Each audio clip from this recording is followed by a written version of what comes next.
Do you want us to come back and show it at the end after you give the speech? That way you do it in front. Imagine a planet so hot that lead would melt at its surface, 880 degrees Fahrenheit. Now this planet is very similar to Earth in many ways: size, weight, composition. This planet is known as Venus, Earth's sister planet, and it's referred to as Earth's sister planet due to the many similarities. Now, like Venus, Earth's planet is starting to warm, and that's what I want to talk a little bit about today.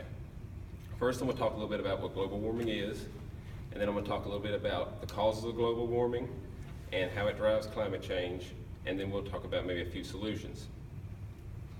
Now, in 2016, NASA claimed that the 16 out of the hottest 17 years on record has occurred since 2000, 2016 being the hottest.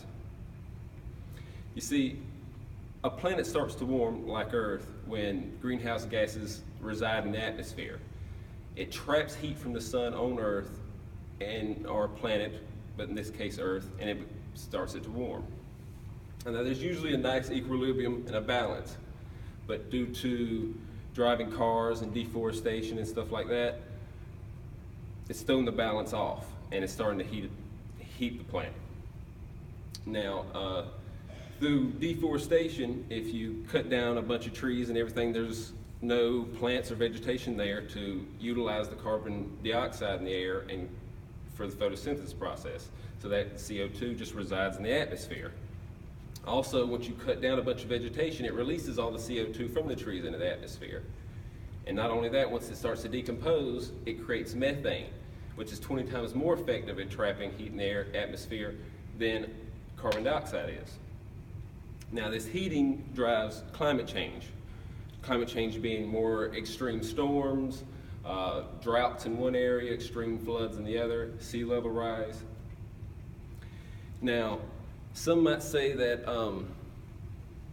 well, the climate has always changed, you know, well before humans has been around, so what makes you think that we're affecting climate change now? Well, the thing is that we're not actually causing climate change. We're speeding up the rate at which the climate is changing, which is causing these storms. Intergovernmental Panel on Climate Change said in 2014 that we were going to see over year more costly damages due to climate change. But we do have a few solutions. Maybe using less electricity in your house, carpooling, and riding a bike to work, or if you possibly can. But there's also been a bill that has been introduced in the House of Representatives roughly 2 weeks ago. And it's aimed at preparing for climate change, and it's also, it advocates for cleaner energy. And it'd be a good idea to advocate for cleaner energy due to the finite fossil fuels we have will eventually run out. It'd be good to have a good bit of clean energy or energy that will suffice in the future. Now, I'll leave everybody here with that, conclude here, let everybody cool down, but just remember that what global warming is and how humans have affected and caused global warming, and a few solutions to maybe help stymie the issue or at least slow global warming. Thank you. And they didn't run anywhere. Still here. You crying, Steve?